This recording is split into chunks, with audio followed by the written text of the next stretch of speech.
हरि ओम, नमो नमः, सुसंध्या, शुभरात्रि च। संस्कृत प्रशिक्षण कार्यक्रमे भवतां सर्वेषां हार्दं स्वागतम्। अहमस्मि डॉक्टर दीपेश्वर शास्त्री। लकार विज्ञान प्रकरणे भवतां सर्वेषां प्रतिदिनम् इव स्वागतं करोमि। आगम्यतां लकार विज्ञानेषु एकं नूतनं विषयम् आनीय उपस्थितो अस्मि। धन्यवादः। आइए, आज मैं लकार विज्ञानम पाठ को लेकर के एक नई जानकारी देने के लिए आया हूँ। मित्रों, प्यारे विद्यार्थियों, ये बड़ी प्रसन्नता की बात है कि लकार विज्ञान के आधार पर बहुत लोगों ने लाभ उठाया है। आज मैं उस लकार विज्ञान प्रकरण में एक ऐसा विषय को उपस्थित करने जा रहा हूँ जो है भूतकालम। भूतकाल के बारे में बताने जा रहा हूँ। ये भूतकालम, इसको अंग्रेजी में जो है टेंस की भाषा में पास्ट टेंस कहा जाता है।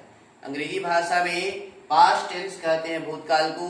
और इस भूतकाल में 3 प्रकार की लकारों का प्रयोग किया गया है। महर्षि पाणिनि जी ने 3 लकारों की विशेषता बतलाई है।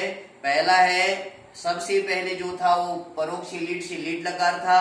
दूसरा है लंग लकार होता है। और तीसरा जो लकार होता है वो लुंग लकार होता है।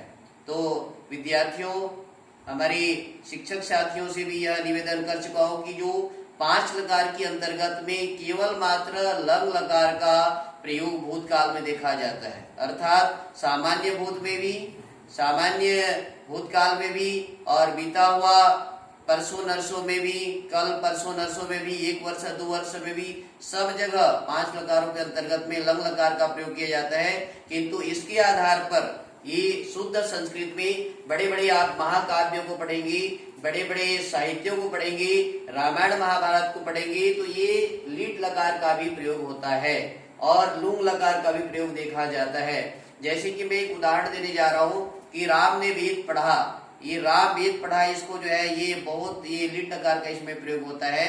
और इसी के बारे में आज मैं आपको बताने जा रहा हूँ। आइए शुरुआत करते हैं। ये भूतकाल के लिए एक लकार है लीट लकार। लंग लकार के बारे में मैंने बताया था। आज लीट लकार और लुंग लकार, इन 2 लकारों के बारे में मैं बताने जा रहा हूँ। लीट लकार के लिए महर्षि पाणिनि, जो व्याकरण शास्त्र के प्रकांड विद्वान है, जिनकी अष्टाध्यायी नामक महाग्रंथ पूरे विश्व में फैला हुआ है, उसमें उन्होंने एक सूत्र का प्रणयन किया है जिसको कहेंगे परोक्ष लीट। परोक्ष अर्थात परोक्ष भूतकाल में लीट लकार का प्रयोग होता है। ये परोक्ष क्या चीज है?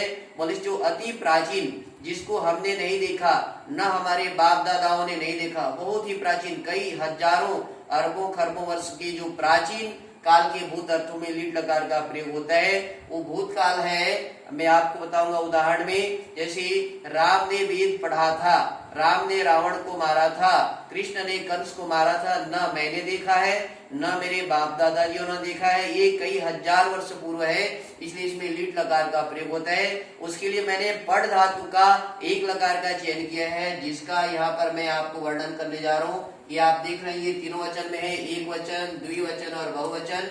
और उसके साथ में प्रथम पुरुष, मध्यम पुरुष, उत्तम पुरुष, इन धातुओं को मैंने विभाजन किया है। उसको उदाहरण स्वरूप बताने जा रहा हूँ। सबसे पहले है सह पपाठ, वह पढ़ा था। ये परोक्ष लीट लकार में है। लीट लकार में इसका प्रयोग देखा जाता है। वह पढ़ा था। रामः वेदम पपाठ, राम ने वेद पढ़ा था, ऐसे कह सकते हैं। इसका प्रयोग सुनते हैं। सह पपाठ, वह पढ़ा था। तौ पेठतु, वे दोनों पढ़े थे। ते पेठु, वे सब पढ़े थे। उदाहरण स्वरूप राम वेद पढ़ा था, रामः वेदम पपाठ। राम लक्ष्मण वेद पढ़े थे, राम लक्ष्मणो वेदम पेठतु। राम लक्ष्मण भरत शत्रुघ्ना, ये चारों भाई वेदम पेठु, वेद को पढ़े थे, ऐसा अर्थ हो जाएगा। मध्यम पुरुष में त्वम पीठित, तुम पढ़े थे। युवाम पीठथु, तुम दोनों पढ़े थे। यूयम पीठ, तुम सब पढ़े थे।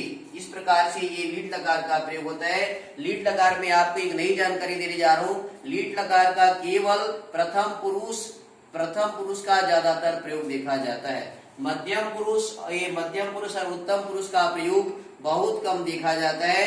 ये लीट लकार का पपाठ, पेठतु, पेटू किसी भी धातु का प्रयोग कर सकते हैं। खाद धातु का जखाद, चखदु, चखदु, और इसी प्रकार से किसी गम धातु का जगाम, जगमतु, जगमु। इस प्रकार से आप अन्य शास्त्रों में लीट लकार का प्रयोग जान सकते हैं। आइए एक और महत्वपूर्ण लकार संक्षिप्त में आपको बताने जा रहा हूं, जो है लुंग लकार। सामान्य भूतकाल में लुंग लकार का प्रयोग होता है। महर्षि पाणिनि जी अपने अष्टाध्यायी नामक ग्रंथ में लुंग नामक सूत्र बनाया है, जो भूतकाल को निर्देश करता है। और सामान्य भूतकाल आपको उदाहरण स्वरूप में बताऊंगा। आज सुबह से लेकर के सायंकालीन अर्थात 24 घंटा में जो भूतकाल का प्रयोग होता है उसमें लुंग लकार का प्रयोग होता है। ये लुंग जो सूत्र है इसके आधार पर भूतकाल होता है। तो लुंग का उदाहरण मैं आपको बता रहा हूँ, जैसे आज मैं वेद पढ़ा था, आज मैं खाना खाया था, आज मैं नहाया था, आज मैं लिखा था, आज मैं गया था, आज मैं दूध का सेवन किया था, दुग्धपान किया था, प्रातराश किया था। आज के 24 घंटा में जो भूतकाल का प्रयोग देखा जाता है उसमें लुंग लकार का प्रयोग होता है। आइए एक धातु रूप लेके चलता हूं, मैं आपको पट धातु का बताने जा रहा हूं। इसका रूप एक विचित्र तरीके से आप देख रहे हैं। बच्चे इसको नहीं जानते हैं, शिक्षकगण भी नहीं जानते हैं, किंतु आपको नवीन जानकारी देते हुए मुझे बहुत प्रसन्नता हो रही है। आइए जानते हैं। अपाठित, सह पाठित वह पढ़ा था, तो अपाठिस्ताम, तो अपाठिष्टाम वे दोनों पढ़े थे, ते अपाठिसु वे सब पढ़े थे, त्वम अपाठिनी तुम पढ़े थे, युवाम अपाठिष्टम तुम दोनों पढ़े थे, यूयम अपाठिष्ट तुम सब पढ़े थे, अहम अपाठिसम मैं पढ़ा था, आवाम अपाठिस्व हम दोनों पढ़े थे, वयम अपाठिस्मः हम सब पढ़े थे। इसको सरलता से और सहजता से शीघ्रता से जानने के लिए फिर से एक बार मैं आपकी जानकारी बता रहा हूँ। ये अपाठित अपठित दो रूप बनते हैं, किंतु अर्थ एक ही है। सह पाठित वह पढ़ा था, तो अपाठिष्टाम वे दोनों पढ़े थे, ते अपाठिसु वे सब पढ़े थे, और त्वम अपाठी तू पढ़ा था, युवाम अपाठिष्टम तुम दोनों पढ़े थे, यूयम अपाठिष्ट तुम सब पढ़े थे, अहम अपाठिसम मैं पढ़ा था, अवाम अपाठिस्व हम दोनों पढ़े थे, वयम अपाठिस्म हम सब पढ़े थे। ये लुंग लकार सामान्य भूतकाल में आपको बताया ये भूतकाल का प्रयोग। तो प्यारे विद्यार्थियों, शिक्षक शिक्षिकाओं, ये लुंग लकार भूतकाल का निर्देश करता है, लीट लकार भूतकाल का निर्देश करता है, लंग लकार भूतकाल को निर्देश करता है। आइए इन भूतकाल के बारे में आपने जाना। अंग्रेजी में इसे पास्ट टेंस कहते हैं, ये पास्ट टेंस का विज्ञान है। लकार विज्ञान में आप देख रहे हैं, इसको आप जितना जानेंगे उतना ये संस्कृत भाषा में पकड़ बढ़ता जाएगा। हमें इस चीज को जानकारी रखना चाहिए। आपने अधिक से अधिक इसको सुना, जाना, और मैं चाहूंगा आप ज्यादा से ज्यादा इसे लाइक कीजिए, सब्सक्राइब कीजिए, अपने बच्चों में प्रचार प्रसार कीजिए, ज्यादा से ज्यादा लोगों को इसको प्रेषित कीजिए, जिससे वो लकारों के सही स्वरूप को जान सकें और संस्कृत भाषा का जो कठिनाइयां है उसको दूर कर सकें, संस्कृत को सरल, सहज और सुमधुर ढंग से सीख सकें। इन्हीं शुभकामनाओं के साथ मैं आपको पुनः आगामी वीडियो के लिए अपने आपको आमंत्रित करना चाहता हूं। आइए हमारे लकार विज्ञानम पाठ में अन्य लकारों की जानकारी प्राप्त कीजिए। इन्हीं शब्दों के साथ रात्रिकालीन के शुभ बेला में मैं आपको कोटिशः धन्यवाद देते हुए अपने वाणी को, अपने पाठ को विराम की ओर लेते हुए पुनः धन्यवाद देता हूँ। जयतु संस्कृतम, जयतु भारतम, पुनर्मिलामः, सुसंध्या, शुभ रात्रि च। ओम शांति शांति शांति। धन्यवाद।